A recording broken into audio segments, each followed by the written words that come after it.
अवतारापैकी एक अवतार. किती अवतारापैकी? 24 अवतारापैकी एक अवतार. म्हणून व्यास हे अवतारी पुरुष आहेत, म्हणजे परमेश्वर आहे आणि परमेश्वराच्या मुखातून हे ग्रंथ निघालेला आहे आणि म्हणून हे ग्रंथ सर्वश्रेष्ठ आहे. परमेश्वराच्या वाणीतून, व्यासाच्या वाणीतून निघालेला असताना ते लिहिला कुणी? ते गणपतीने लिहिला गेला. आणि त्याचा प्रचार कुणी केला? तर त्यांनी महादेवाने प्रचार, शंकराने. शंकर म्हणजे कोण? परीक्षित हे सुखदेव.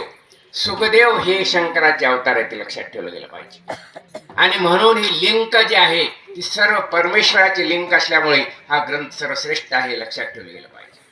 आणि म्हणून या ग्रंथाला महत्व आहे. आणि त्यांनी लिहितानाच लिहिलं तसं आहे की कलियुगामध्ये सगळे काय, आता मला तसं पहिल्याच दिवशी सांगितलं कोणाकोणाचा उद्धार झाला भागवत कथा, बरोबर आहे? हो किंवा नाही? पटदिशी म्हणा.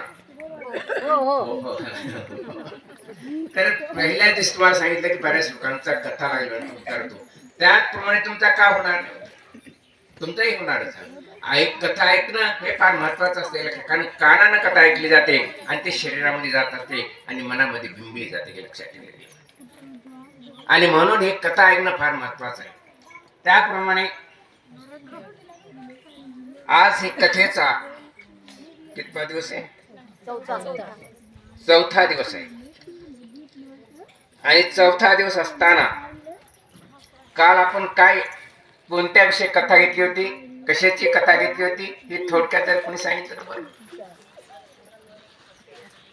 काल कोणती कथा आपण संपवली? शेवटची कथा महाराज कोणते? महाभारताची. आपण शेवटी महाभारत कसे घडलं, कुणाच्या चूक होत्या, पांडव जिंकत होते का नाही, पांडव जिंकत नसून सुद्धा कसे जिंकले गेले, कसे डावपेच खेळले झाले, आणि आपल्या व्यवहारामध्ये तसेच डावपेच असतात, हे लक्षात ठेवले गेले पाहिजे. आणि तेच डावपेच आपण शिकलं गेलं पाहिजे. आपण शिकत नाही आणि त्याला अपोज केला नाही, विरोध केला नाही, तरी 6 महिने परमेश्वराने त्यांना सजा दिली. इतर कसल्याही प्रकारचं भ्रष्टाचाराचं पाप नाही, लक्षात ठेवलं पाहिजे. आणि मग नुसतं पाहिल्यानंतर त्याला अपोज न केल्यामुळं तितकी सजा त्यांना द्यावी मिळाली, तर मग आपण दररोज काय करायचं विचार केला पाहिजे. तर ते करू नये त्यासाठी इतिहास असतं, ते करू नये त्यासाठी कथा असते. आणि म्हणून त्याच्यापासून ते शिकलं गेलं पाहिजे. आणि आपण ते शिकत नाहीत, हाच आपला दोष. की त्यांनी जी चूक केली किंवा त्याने जर चुकलं किंवा जे चांगलं आहे ते आपण अवलोकन केलं पाहिजे. आपण फक्त या कथेमध्ये ऐकतो आणि मनपच्या भागाला विसरतो.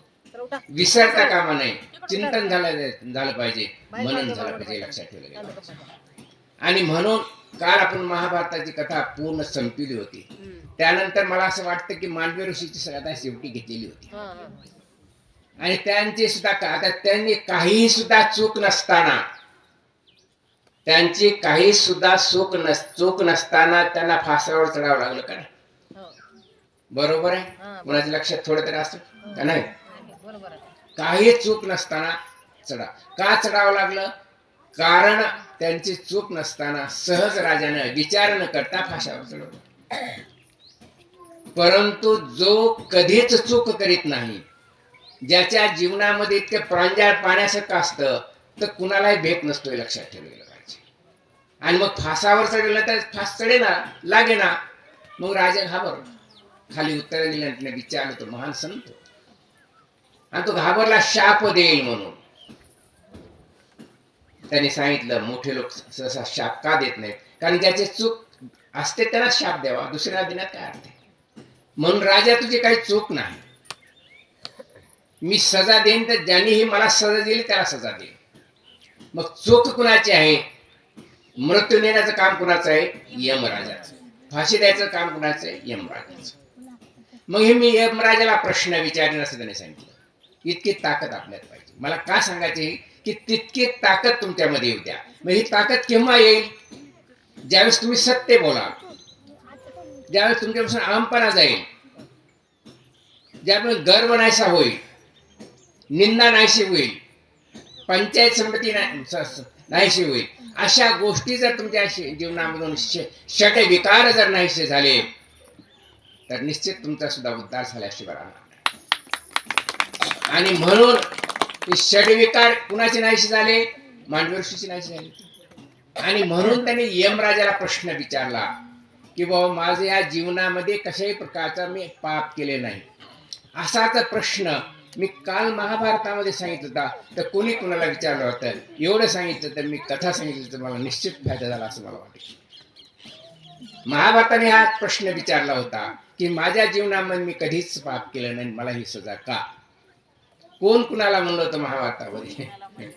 बोलावा. हा वा वा, म्हणजे मी कथा सांगितली तर काहीतरी आहे. म्हणजे भीष्माचार्याने सांगितलं होतं त्याच प्रकारे इतकी ताकद त्या लोकांमध्ये असते, तशीच ताकद आपल्या लोकांमध्ये आली पाहिजे.